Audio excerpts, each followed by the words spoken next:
Okay, hi everyone. Today I'm going to be taking you on a short little drive. So this is my usual commute to and from the city, but I'm only going to be showing you coming back from the city. Going to the city is about the same for me. It's just on the other side of the road. So where I am currently is I'm at the edge of the city. So if the city has north, south, east and west, this would be somewhere northwest portion of the city. And you will notice that the camera, the video is kind of jumping a little bit. It's not as smooth. The reason is because the road in Chiang Mai is not like the road in Singapore or in many of the developed countries. The roads can be a little bit bumpy, but probably not so bumpy that it disturbs your whole ride. So for me, I'm kind of used to it, so I do not really feel it. At the same time, now currently we are on this road, which is in what we call the Niman area. So Niman is a place where many of the expats stay. They enjoy good facilities. On the right, you will see a shopping mall, a very classy, very nicely designed shopping mall that has actually all the things that a modern shopping mall has. So you can see it on the right now. It's called Maya Mall, and it has things like Starbucks and all that. So generally a lot of foreigners love to hang out there. I tend to see a lot of Koreans there nowadays for some reason. And you will notice that I fast forwarded the video also just to address it, because the drive back is a pretty long way, so I had to make it faster. Anyway, now we have started on the highway. So this highway is called the 119, or most people call it the Canal Road Highway, because on the right side there's a canal. And the layout of Chiang Mai is such that there are two highways that run parallel to each other from north to south. And what is in the middle of the two highways are actually all the villages. On the left and the right side of the highways are all villages and people stay there. So usually the shops that you need, necessities and all, are lined up along this highway. So people will drive along the highway to pick up things they need, like groceries. If they need to fix their car, there's auto shops and so on. And you'll notice that the speed of the highway now is much faster because there's not much traffic. And of course, this portion, there's less traffic lights, although there are still some traffic lights until slightly later on where we have a straight drive through. So at this point, I hope that everyone is still enjoying the drive, as I always enjoy the drive. I love to drive this way. Today the clouds and all are pretty nice. The sky is quite sunny, although it's not too hot. It's quite hot, but it's not too hot. So yes. And you will also notice that the roads are quite windy and bendy, and the reason for that is because I think it's also to keep the drivers from falling asleep, because if it's a straight road, drivers tend to just they lose focus, they tune out. So the wind and the bend keeps the drivers thinking and alert, so less accidents happen.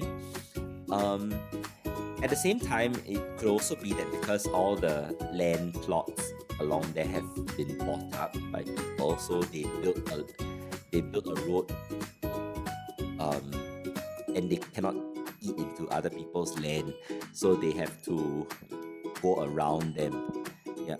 So anyway, this area is known as the Hang Dong area. A lot of expats tend to live down here, and they like to live here for two reasons. One is because it's near the city, it's near enough, but yet it's not really within the city. So you still can get a little outskirt kind of feel, a more rustic, natural kind of feel to where you stay. So anyway, this is the part where there's no traffic lights already. It's a straight highway, so you will notice that I'm cruising quite rapidly. By the way, you also will notice that the camera is a little jumpy. This is also because the road in Chiang Mai is not like Singapore at all, and it's not designed like a lot of developed countries.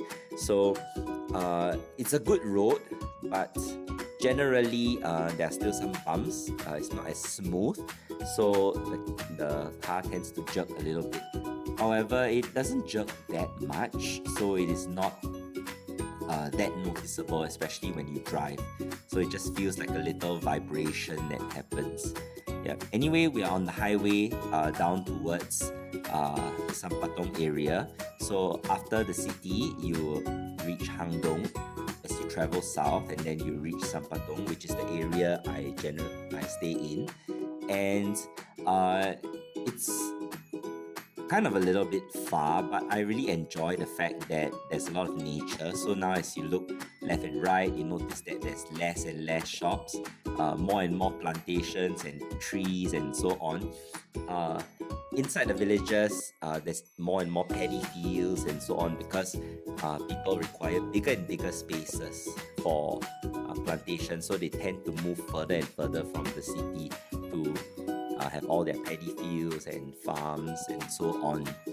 So again, now we're on the highway and we're reaching the turn in to where my village is.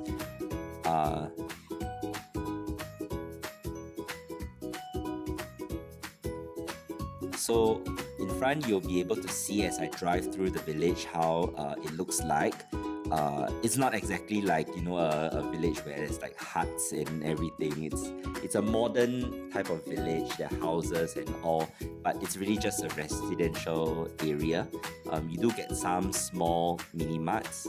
So this is the turn, and you'll start to see houses and all kinds of you might bump into some vehicles along the way.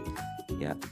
So there's a car, and the roads here are actually not built for cars. So the roads here are built for two-way motorcycle rides. So as more and more people stay and cars come, the cars have to try to keep very close to the edge to avoid each other.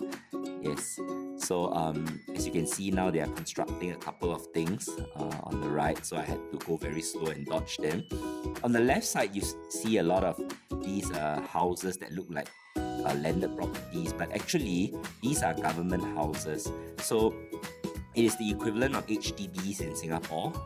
Families who are not so well off will rent from the government here for very cheap price, and they stay here, so it's kind of like government subsidized housing. And so this is inside the village already, and you can see people just driving on motorbikes and everything through. Motorbikes are really common here because they're so cheap. I've ever seen a motorbike that was selling for like $200 Singapore dollars. Yeah, so that was quite good. Yeah, so the trip will end here. So I hope that you enjoyed this ride, and tune in for more of my videos because I'll be showing different parts of Chiang Mai as I go through. Have a good day.